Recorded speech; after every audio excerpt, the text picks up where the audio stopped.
محترم ناظرین کرام، بزرگان دین اور میری عزیز ماؤں اور بہنوں بھائیوں، السلام علیکم ورحمۃ اللہ وبرکاتہ۔ ناظرین، میں آپ کا میزبان عبدالوہاب آپ کو پروگرام گفتگو کے اندر خوش آمدید کرتا ہوں۔ ناظرین، اللہ رب العزت نے دین اسلام کو دین فطرت بنایا ہے، اور دین اسلام کا پیغام ہے، اور فطرتی پیغام جس کو آپ کہہ سکتے ہیں، جو انسان کی فطرت میں، جبلت میں جو چیز رکھی ہے اللہ تعالیٰ نے، وہ محبت ہے، وہ الفت ہے، اور وہ اتحاد ہے، اتفاق ہے۔ یہ ہر انسان کی جبلت کے اندر اللہ نے یہ بات رکھ دی ہے، کیونکہ انسان کا جو مادہ ہے نا، اس کا مادہ ہے انسیت، مانوس ہونا۔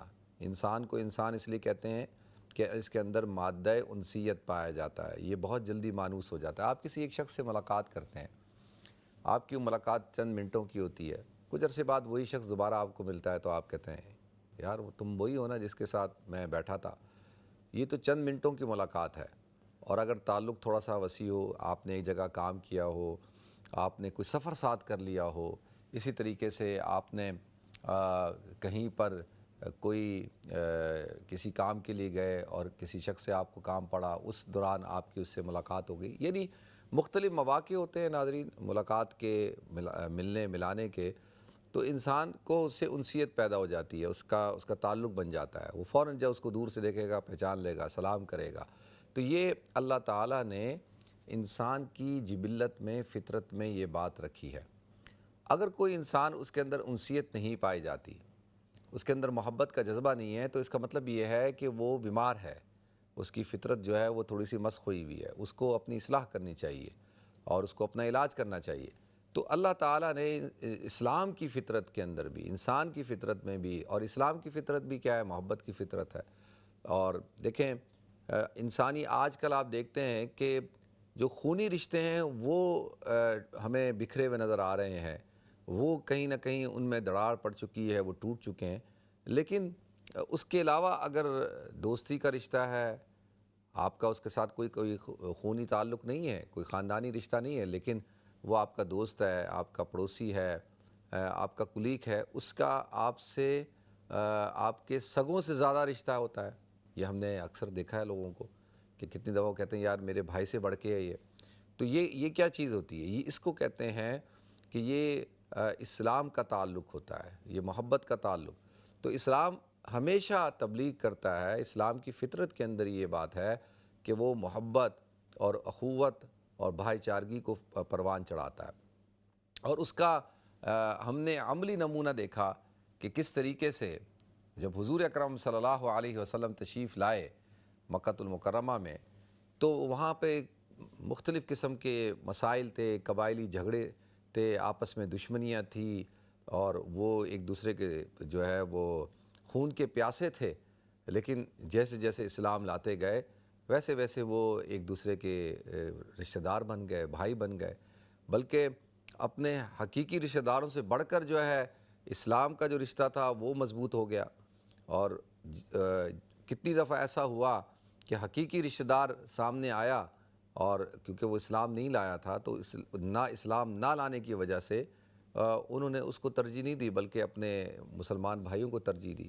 تو یہ جو اللہ رب العزت نے اسلام کے اندر یہ طاقت رکھی ہے، اس لیے کہ انسانوں کی جو طاقت ہوتی ہے، جو قوت ہوتی ہے، وہ اخوت میں ہے، وہ اتحاد میں اور اتفاق میں ہوتی ہے۔ یہ دنیا کے اندر کون سا لیڈر ہے، کون سا رہنما ہے جو یونٹی اور اتحاد اور اتفاق کی بات نہیں کرتا؟ یعنی وہ شخص جو نفرتوں کا سوداگر ہے، وہ بھی اپنے حلقہ احباب میں کھڑے ہو کر اتحاد کی بات کر رہا ہوتا ہے، وہ بھی اتفاق کی بات کر رہا ہوتا ہے، وہ بھی محبت کی، حالانکہ اس کی جو سیاست کی بنیاد ہے وہ نفرت ہے۔ مثال کے طور پہ آپ یہ جو مودی ہے، یہ ان کی پوری جو سیاست ہے یہ اسلام دشمنی اور مسلمان دشمنی کے اوپر ہے، اور اس کا عملی مظاہرہ وہ کرتے رہتے ہیں۔ لیکن جب وہ اس کی آپ تقریریں سنیں، جب وہ تقریریں کر رہا ہوتا ہے تو کیسی اتحاد کی بات کر رہا ہوگا، اور جس کی بنیادی نفرت کے اوپر ہے وہ بھی اتحاد کی بات کرتا ہے، محبت کی بات کرتا ہے، لیکن وہ اس کے اندر کیا ہے؟ اس کے اندر شر ہے، فساد ہے۔ وہ صرف ایک طبقے کے اندر اتحاد کی بات کرتا ہے، وہ ایک جماعت کے اندر اتحاد کی بات کرتا ہے، وہ اس کے ساتھ کہتا ہے کہ جو اس کے نظریے کو جو اس کی سوچ کو فالو کرتا ہے وہی بس حقیقی انسان ہے یا اس کو رہنے کا حق ہے، باقی جو اس کے نظریے سے اس کی سوچ سے اختلاف کرتا ہے وہ تو اس کو انسان ہی نہیں سمجھتا، بلکہ اس کو جینے کا حق بھی نہیں دینا چاہتا۔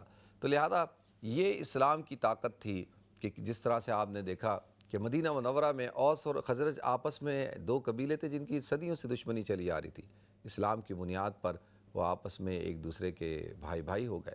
اور کس طریقے سے اللہ کے رسول صلی اللہ علیہ وسلم نے مدینہ منورہ کے اندر مواخات کو قائم کیا، بھائی چارگی کو پیدا کیا کہ ایک بھائی یعنی مہاجر کو انصار کا، انصار کو مہاجر کا بھائی بنایا، اور انصار نے بھی پھر بھائی ہونے کا حق ادا کیا۔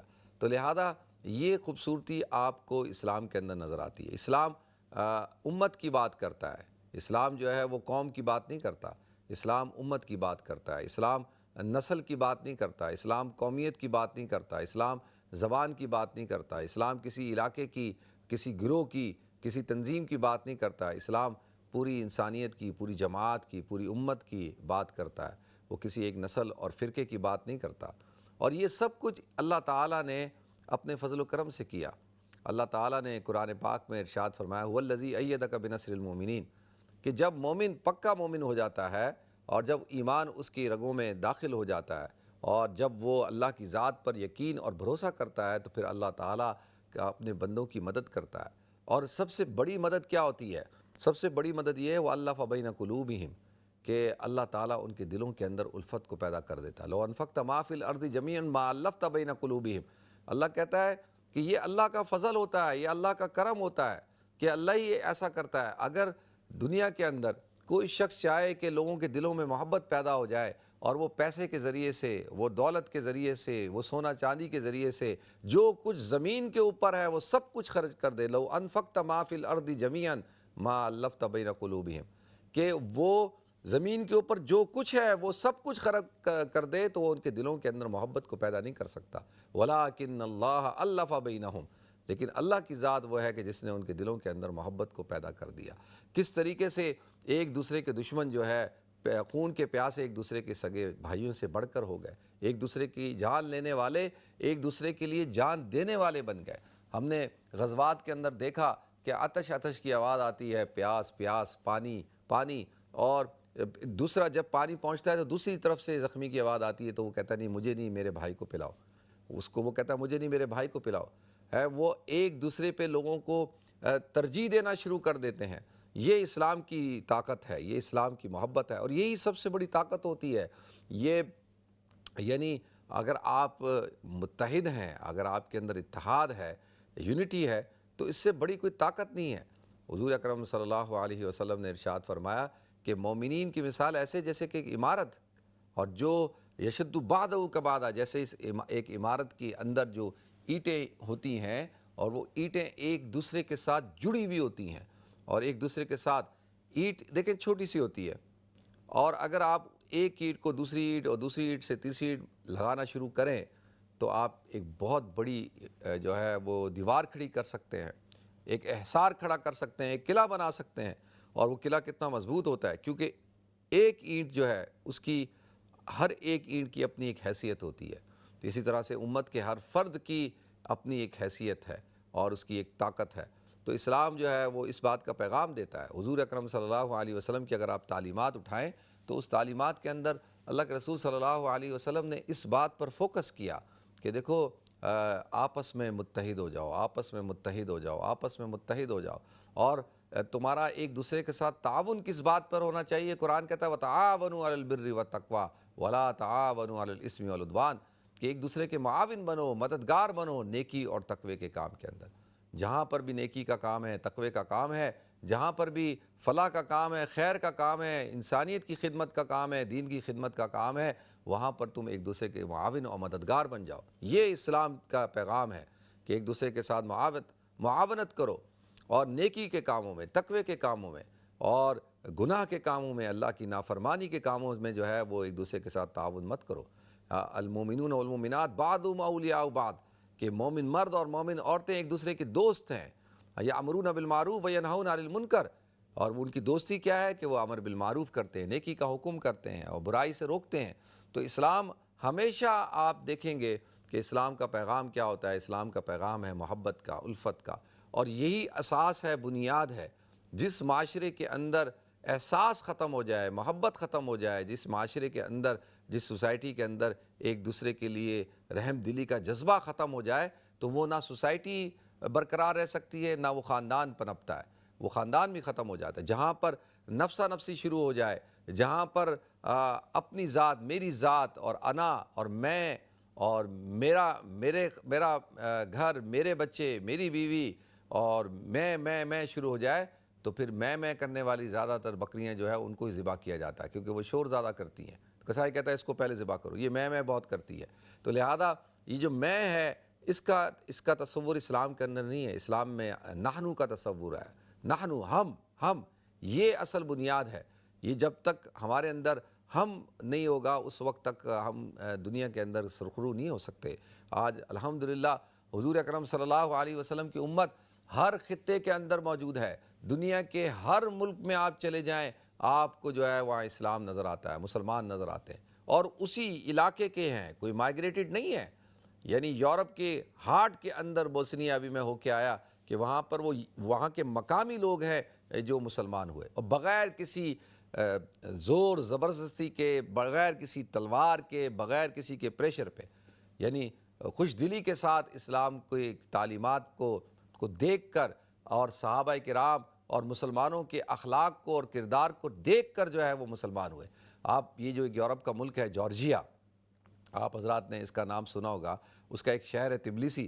آپ دیکھیں جارجیا کے اندر حضرت عثمان رضی اللہ تعالیٰ عنہ کے دور کے اندر اسلام پہنچ گیا. حضرت عثمان کے دور میں یہ جارجیا. اور کیسے، اور یہ جو مسلمان ہوئے، کیسے مسلمان ہوئے؟ مسلمانوں کے اخلاق اور کردار سے. مسلمانوں کا جو ایک اللہ تعالیٰ نے اسلام کے اندر ایک خوبصورتی رکھی ہے، اور وہ خوبصورتی کیا رکھی ہے؟ وَيُؤْثِرُونَ عَلَىٰ أَنفُسِهِمْ وَلَوْ كَانَ بِهِمْ خَصَاصَةٌ. کہ وہ خوبصورتی یہ ہے کہ ایک مسلمان اپنے آپ کو تکلیف دے سکتا ہے، لیکن اب دوسرے مسلمان کو تکلیف نہیں دیتا. اپنی ذات سے بڑھ کر دوسروں کو ترجیح دیتا ہے. وہ کہتا نہیں، میں نہیں، میرا بھائی پہلے. یہ جو اسلام کا جو پیغام ہے، یہ اتنا خوبصورت پیغام ہے کہ جس کے ذریعے سے لوگوں کے دل جو ہے وہ اسلام کی طرف مائل ہو گئے. اور اللہ تعالیٰ نے اسلام کو کہاں تھوڑے سے وقت کے اندر، کدھر حضور اکرم صلی اللہ علیہ وسلم آپ مکہ میں پیدا ہوئے، 23 سال کے اندر پورا جزیرۃ العرب، اور پھر حضرت عمر رضی اللہ تعالیٰ کے دور میں، حضرت عثمان، حضرت علی کے دور میں، یہ پورا جو علاقہ ہے فارس تک کا، یہ سارا کا سارا جو ہے یہ اسلام کے اندر داخل ہو گیا. اور اللہ تعالیٰ نے اسلام کو کہاں تک پہنچا دیا. تو لہذا اس کا صرف ایک ہی فلسفہ تھا، وہ تھا محبت کا، وہ تھا اتحاد کا، وہ تھا اتفاق کا، وہ تھا خدمت کا. جب تک آپ کے اندر خدمت کا جذبہ ہے، جب تک آپ خادم بن کے رہیں گے، آپ دنیا کو رول کریں گے. لیکن جیسے ہی اگر آپ کے اندر یہ جذبہ پیدا ہو گیا، میرے اندر یہ جذبہ پیدا ہو گیا کہ ہم مخدوم ہیں. ہمارے تو جو پاکستان کے اندر بعض خاندان ہیں، بعض پیر ہیں، وہ تو اپنے ناموں کے ساتھ مخدوم لکھواتے ہیں. میں نام نہیں لینا چاہتا، آپ سب کو پتہ ہے کہ وہ تو اپنے ناموں کے ساتھ کہتے ہیں کہ ہم مخدوم ہیں. مخدوم وہ جن کی خدمت کی جاتی ہے. تو لہذا وہ کہے کہ جو میں مخدوم ہوں، تو اس کی وہ کہے کہ جی میں تمہارا لیڈر ہوں. حالانکہ حضور نے فرمایا ہے سید القوم خادمہم، کہ قوم کا سردار وہ ہوتا ہے جو ان کا خادم ہو. ہر وہ شخص جو خاندان کے اندر، جو آپ کے گھر کے اندر، جو آپ کے محلے کے اندر، جو آپ کی برادری کے اندر، جو آپ کے شہر کے اندر خدمت کرنے والا ہوگا، وہی اصل خادم ہوتا ہے، وہی اصل امیر ہوتا ہے. کیونکہ اس کے اندر جو جذبہ ہے خدمت کرنے کا. آپ دیکھتے ہیں آپ کے خاندان میں بعض بچے ہوں گے، ان بچوں کے اندر فطری طور پر، طبعی طور پر اللہ تعالیٰ نے یہ بات ودیت کی ہوتی ہے کہ وہ خدمت کرتے ہیں، اور وہ ان کے اندر جذبہ ہوتا ہے. محلے کے اندر آپ جا کے دیکھیں، بعض محلوں میں نوجوان ہوں گے ماشاءاللہ، وہ ہر ایک کی پریشانی میں ان کے ساتھ تعاون کر رہے ہوں گے. کہیں انتقال ہو گیا، کوئی مصیبت ہو گئی، کوئی بیمار ہو گیا، کسی کو خون کی ضرورت ہے. آپ دیکھیں گے کچھ نوجوان ہوتے ہیں کہ وہ مرد ہیں، ہماری مائیں ہیں، ہماری بہنیں ہیں، ہر وقت وہ ماشاءاللہ آپ کو فرنٹ لائن پہ نظر آئیں گے، وہ آپ کو خدمت کرتے ہوئے نظر آئیں گے. اصل میں یہ لوگ سردار ہوتے ہیں. یہ نہیں جو چودھری بن کے بیٹھا ہے کہ جی آ جاؤ جی، اور سارے وہ لوگوں کو سمجھ رہا ہے یہ کمی کمار لوگ ہیں، یہ سارے جو ہے میرے مزارے ہیں. یہ جو سوچ ہے، یہ سوچ انتہائی درجے خطرناک ہے. یہ اسلام کی سوچ نہیں ہے. اسلام کے اندر تو یہ ہے کہ ہر آدمی ایک دوسرے کی خدمت کرے. وَتَوَاصَوْا بِالْحَقِّ وَتَوَاصَوْا بِالصَّبْرِ. ہر ایک دوسرے کو حق کی تلقین کرے ایک دوسرے کو صبر کی تلقین کریں. یہ اسلام کا مزاج ہے. تو جب تک ہم یہ مزاج ڈیولپ نہیں کریں گے نا تو ناظرین اس وقت تک کچھ ہونے والا نہیں ہے. یہ جو دنیا کے اندر آج آپ دیکھ رہے ہیں, دنیا کے اندر آپ کو ہر طرف نفرت نظر آ رہی ہے. خاص طور پہ یہ جو وقت ہے, ہر طرف آپ چلے جائیں, یورپ میں آپ دیکھیں تو روس اور یوکرین کی لڑائی ہو رہی ہے. کتنا عرصہ ہو گیا, اور کسی نے ایک سنجیدہ کوشش تک نہیں کی کہ اس جنگ کو ختم کیا جائے. اور وہ جنگ جو ہے اتنا طول پکڑ چکی ہے اور کتنا نقصان کر چکی ہے. اس کی وجہ سے یورپ کے اندر رہنے والے عام انسان, میں مسلمانوں کی بات نہیں کر رہا, ایک عام انسان جو لوور مڈل کلاس اور مڈل کلاس ہے, وہ تکلیف کے اندر آ گئی. اور دیکھیں ہاؤس جو کرائسس ہے, living crisis, cost of living کتنی ہائی ہو چکی ہے اس کی وجہ سے, اور لوگ کتنے پریشانی میں ہیں, لیکن کسی کو کچھ پڑا ہی نہیں. اس لیے کہ بھئی بہت سارے کچھ طبقے ہیں جن کو یہ جنگ جو ہے وہ سوٹ کرتی ہے, اور اس سے وہ ملٹی بلین کما رہے ہیں, کیونکہ ان کے پیٹ وہ پیٹ ہیں جو دوزخ کے پیٹ ہیں, جو کبھی بھی بھریں گے نہیں. تو یہ وہ لوگ ہیں کہ جو چاہتے ہی نہیں امن ہو. اب یورپ کے اندر آپ نے کبھی یعنی فرسٹ ورلڈ وار اور سیکنڈ ورلڈ وار میں تو یہ مناظر دیکھنے میں آئے ہوں گے, جو زندہ ہیں جنہوں نے دیکھے ہوں گے کہ یہ جو آج کو آپ کو کھنڈرات اور تباہی نظر آتی ہے وہ اس وقت میں دیکھی گئی ہوگی, لیکن ہم نے یورپ میں دیکھا. اور اسی طریقے سے آپ دیکھیں پھر ہمیشہ, یعنی جب سے میں نے آنکھ کھولی ہے, جب سے میں شعور کی منزلوں کو پہنچا ہوں, میں نے تو ہر طرف جنگی جنگ دیکھی ہے. اخبار پہلے عراق ایران جنگ چل رہی تھی, 10-11 سال تک جو ہے عراقیوں کو لڑوا دیا ایرانیوں سے. ایرانی جو ہے وہ ایرانی, جیسی ایرانی انقلاب آیا ہے 79 کے اندر, اور 79 سے 78 میں یہ شروع ہوئے, رضا شاہ بہلوی صاحب کو فارغ کیا گیا, 79 میں انقلاب آیا, اور 1980 میں غالباً یا 81 سے جنگ شروع ہوئی ہے. اور اس وقت میں کتنے 10-11 سال کا تھا. وہ ایک ہم سنتے تھے کہ بھئی جنگ ہو رہی ہے, اور پاکستان انڈیا کو تو پہلے دن سے ہی ایک ایسی بنیاد رکھ دی گئی ہے جھگڑے کی کہ وہ تو جب تک ہم ایگزسٹ کرتے ہیں اس وقت تک ہمارا جھگڑا ہی ختم نہیں ہوگا. تو وہ جنگیں ہو رہی ہیں. پھر ایک دم جو ہے عراق پہ چڑھ دوڑے, عراق کے اوپر جو ہے وہ جنگ ہو رہی ہے, اور لنڈن کے اندر مجھے آج بھی یاد ہے کہ جو لنڈن میں ایک بہت بڑا ملین مارچ ہوا تھا, اور ٹونی بلیر کا زمانہ تھا, اور اس میں بھی گیا تھا. یہ عراق تباہ و برباد کر کے رکھ دیا, اور اس کی وجہ سے جو فیول پرائسز تھی, آپ حضرات کو سب پتہ ہے. تو وہ مسائل ختم نہیں ہو رہے, اور جب تک یہ فلسطین کا مسئلہ حل نہیں ہوگا تو دنیا کے اندر تو امن ہو ہی نہیں سکتا. کہ اگر کوئی یہ سمجھتا ہے کہ آپ غزہ کے اوپر قبضہ کر لیں گے, غزہ کو آپ ادھر سیٹلمنٹ اللیگل سیٹلمنٹ بنا دیں گے جیسے آپ نے ویسٹ بینک کے اندر بنائی ہے, کہتے ہیں کہ جی 36 کے قریب نئی سیٹلمنٹ آپ کریں گے, تو اس میں ٹھہرائیں گے کس کو, اس کے اندر رہے گا کون؟ آپ مجھے بتائیں کہ جس جگہ پر آپ عمارتیں کھڑی کر رہے ہیں لوگوں کو بسانے کی, اور ادھر ہی لاکھوں ماؤں اور بچوں اور معصوم لوگوں کا خون جو ہے اس زمین کے اندر ہو, اور اس زمین پہ اگر آپ عمارت بنائیں گے, گھر بنائیں گے, اور اس گھر کے اندر جو آپ بیڈ روم بنائیں گے, اس بیڈ روم کے بستر پہ آپ کو نیند آئے گی؟ کیسے آ سکتی ہے نیند کہ جس کی زمین کے اندر جس کی جو ہے تہ کے اندر جو ہے ہزاروں مسلمانوں کی انسانوں کی ہڈیاں اور جو ہے خون دبا ہوا ہوگا.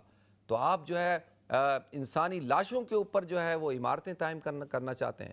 آپ یہ سمجھتے ہیں, اور آپ پھر کہتے ہیں, دعویٰ کرتے ہیں کہ ہم دنیا کے لیڈر ہیں, ہم نے دنیا کو بڑا سویلائز کر دیا, اور دنیا جو ہے ماشاءاللہ اتنی ترقی کر گئی ہے. میں کہتا ہوں ایسی ترقی کو کیا لینا کہ آپ نے جو ہے وہ ایک بم بنا دیا ہے. آپ کے پاس بم ہے تو ٹھیک ہے, وہ امن کے لیے ہے. اگر کسی دوسرے کے پاس بم ہے تو نہیں جی, وہ جو ہے وہ اس کو وہ کیا کرے گا جی, اس کا غلط استعمال کرے گا جی. استعمال تو آپ نے غلط کیا. یعنی سب سے پہلا اس صدی کا, یا بلکہ جب سے دنیا قائم ہوئی ہے, سب سے پہلا جو ایٹم بم گرایا وہ تو آپ نے گرایا. تو لہذا سوال یہ اٹھتا ہے کہ یہ کون سی ترقی ہے کہ جہاں پہ خوف اور جو ہے ڈر اور بھوک اور افلاس اور خون اور ہر طرف لاشیں. آج آپ میڈیا اٹھا کر دیکھ لیں, آج آپ ٹی وی چینل اٹھا کے دیکھیں. میں سوال کرتا ہوں ان دنیا کے بڑے بڑے لیڈروں سے کہ آج آپ ٹی وی کھول کر دیکھیں تو ٹی وی پہ سوائے لاشوں کے, سوائے میزائلوں کے, سوائے جو ہے بمبارمنٹ کے کچھ بھی نظر نہیں آتا. ہر طرف جو ہے جنگی جنگ ہے, ہر طرف جو ہے وہ بھوک ہے, افلاس ہے, خوف ہے, اور ہر آدمی ذہنی ڈپریشن کا اور تناؤ کا شکار ہو چکا ہے, چاہے وہ مسلمان ہو چاہے غیر مسلم ہو. آج میں وہ دیکھ رہا تھا کہ اسرائیل سے, تل ابیب سے, حیفا سے لوگ بھاگ رہے, اور وہ بڑے پریشان ہیں کہ ہم جائیں کہاں, زمینی راستے بند, فضائی راستے بند, تو وہ کشتیوں کے ذریعے سے بھاگ رہے. تو کیا یہ سوال اٹھتا ہے کہ بھئی آپ کیا اچیو کرنا چاہتے ہیں؟ یعنی مجھے تو یہ سمجھ ہی نہیں آتی کہ چلو جی تھوڑی دیر کے لیے ہم ہسٹری میں چلے جاتے ہیں. ہسٹری کے اندر 2 امپائر تھی، رومن امپائر تھی، پرشین امپائر تھی. رومن، آپ حضرات اگر رومنز امپائر کو پڑھا ہوگا آپ حضرات نے، وہ کہاں روم سے شروع ہوتی تھی اور کہاں عرب اور کہاں افریقہ. دنیا کے جس ملک میں آپ چلے جائیں، دنیا کے جس ملک میں آپ جائیں، وہاں پہ آپ کو رومنز امپائر کی جو ہے باقیات ملتی ہیں، اور پتہ چلتا ہے کہ جی یہاں پہ بھی رومنز کا قبضہ تھا، یہاں پہ بھی رومن امپائر تھی. کتنی بڑی امپائر اور کتنی طاقتور امپائر. آج سمٹ کے آج اٹلی کی جو صورتحال ہے، IMF کا جو ہے وہ قرضہ دینے کے اس کے پاس پیسے نہیں ہیں، تو کدھر گئی وہ امپائر؟ کدھر گئے وہ بڑے بڑے جولیس سیزر اور بڑے بڑے رہنما؟ وہ کدھر گئے لیڈر؟ وہ بڑے بڑے جرنل، رومنز جرنل، وہ کہاں گئے؟ آج ان کا نام و نشان تک مٹ گیا. تو جو ہے لہذا آج ان کی باقیات موجود ہیں. آپ روم میں چلے جائیں، آپ کو وہ نظر آتا ہے کہ بھئی یہ ایک زمانہ تھا، ہاں بھئی بڑی کوئی امپائر تھی. پرشین، یہ ایران جو ہے یہ ایک بہت بڑی سویلائزیشن تھی، پرشین سویلائزیشن، اور جو ہے کتنی بڑی اس کی ایک امپائر تھی، اور بہت بڑا ایک رقبہ تھا، طاقتور لوگ تھے، سویلائز طاقتور لوگ. لیکن آج آپ کی حالت یہ ہے کہ آپ اپنی بقا کی جنگ لڑ رہے ہیں، آپ کو اپنی سروائیول کی جنگ لڑنی پڑ رہی ہے. تو یہ کیا آپ کیا سمجھتے ہیں؟ تاریخ پڑھنے والے کیا انہوں نے تاریخ نہیں پڑھی کہ آج جو ہے جو امریکہ کہتا ہے جی میں اتنی بڑی سپر طاقت ہوں، تو اس کو سبق سیکھنا چاہیے کہ کچھ سال پہلے تک روس بھی، رشیا بھی، جو سوویت یونین تھا وہ بھی یہی دعویٰ کیا کرتا تھا. اس کے پاس بھی آپ سے زیادہ ایٹمی ہتھیار تھے، اس کے پاس بھی سب کچھ تھا. وہ کہاں سے جو ہے وہ سوویت یونین شروع ہوتا تھا اور کہاں جا کر ختم ہوتا تھا. تو لیکن کیا ہوا؟ آج جو ہے وہ ٹکڑے ہو کے ختم ہو کے چھوٹے چھوٹے سے ملک بن گئے. ایک روس ایک ملک رہ گیا. تو لہذا اس کے بھی آپ لوگوں نے گھیرا ہوا ہے، اس کے وہ بھی جب تک یہ پوٹن زندہ ہے تو اس وقت تک مجھے لگتا ہے معاملات ہیں. جیسے یہ جائے گا تو اس کے بھی سارے معاملات آپ حضرات کے سامنے ہوں گے. تو لہذا اب ہمیں جو اس دنیا کے جو ایک دنیا کا ایک سنجیدہ طبقہ ہے، میرا ان سے سوال ہے کہ جو کیا یہودیوں کے اندر کوئی اسکالرز موجود نہیں ہیں؟ ان کے علماء کو کیا سمجھ نہیں ہے؟ کیا انہوں نے توراہ کو نہیں پڑھا؟ کیا وہ حضرت موسیٰ علیہ السلام اور حضرت داؤد علیہ السلام کی تعلیمات کو بھلا چکے ہیں؟ کیا کرسچنوں کے اندر کوئی سمجھدار طبقہ نہیں ہے؟ ان کا مذہبی طبقہ، یہ جو پروفیسرز ہیں، لیکچرارز ہیں، یہ بڑی بڑی یونیورسٹیوں میں بچوں کو بیٹھ کر اخلاقیات کا درس دیتے ہیں، تو وہ کدھر گئے؟ وہ سب کدھر ہیں؟ کیا کوئی سیمینار کیوں نہیں ہو رہے؟ کانفرنسز کیوں نہیں ہو رہی کہ بھئی دنیا کو چند پاگلوں کے حوالے کر کے تم کس طرف لے کے جانا چاہتے ہو؟ دنیا کے اندر کیا دوبارہ سے جو ہے جو فرسٹ ورلڈ وار میں کروڑوں لوگ مر گئے ہے، سیکنڈ ورلڈ وار میں دنیا تباہ و برباد ہو گئی، اور اس کے بعد اب کیا ایسی صورتحال کھڑی کرنا چاہتے ہو کہ دوبارہ جو ہے ورلڈ وار ہو جائے، دوبارہ سے جو ہے تیسری ورلڈ وار ہو جائے، اور جو ہے اس کے اندر جو ہے دنیا آپس میں پھر ایک دوسرے کے ساتھ دست و گریبان ہو جائے، تباہ و برباد ہو جائے؟ کتنا خون چاہیے آپ حضرات کو؟ اب سوال یہ ہے نا. تو یہ بہت بڑے بڑے اہم سوال ہیں، اور اس کا جواب چاہیے. تو لہذا اس کا صرف اور صرف میں یہ سمجھتا ہوں کہ ہم مسلمانوں کے پاس ایک بہت بڑی اپرچونٹی ہے. خاص طور پہ ہم جو ویسٹ میں رہنے والے مسلمان ہیں، ہمارے پاس ایک بہت بڑی اپرچونٹی یہ ہے کہ ہم اسلام کا جو محبت کا، الفت کا، اتحاد کا، پیار کا پیغام ہے، وہ پیغام پہنچائیں اور لوگوں کو بتائیں کہ اسلام کس بات کی دعوت دیتا ہے، اسلام کا کیا مقصد ہے. حضور اکرم صلی اللہ علیہ وسلم نے آ کر دنیا کے اندر کیسے امن قائم کیا. اسلام جو ہے دنیا کے اندر کسی قسم کی جنگ و جدال سے جو ہے وہ بیزار ہے. ہاں یہ نہیں کہ اسلام، اس کا مطلب ہے کہ اسلام کوئی کمزور ہے، یا اس کے اندر یہ ہے کہ بھئی ہمارے اسلام میں یہ نہیں ہے کہ بھئی ایک گال پہ تھپڑ مارو تو دوسرا بھی آگے کر دو کہ دوسرے بھی مارو. تو اسلام میں یہ ہے کہ بھائی اپنی ڈیفنس کے لیے، اپنے دفاع کے لیے آپ بھرپور اقدامات کر سکتے ہیں اور کرنے چاہیے، اس میں کوئی یعنی انکار نہیں ہے. لیکن اس کا مقصد یہ تو نہیں ہو کہ بھئی ہر وقت جو ہے جنگ و جدال ہی ہوتا رہے. تو اللہ تعالیٰ مجھے بھی سمجھ عطا فرمائے، آپ سب کو سمجھ عطا فرمائے. وآخر دعوانا الحمدللہ رب العالمین.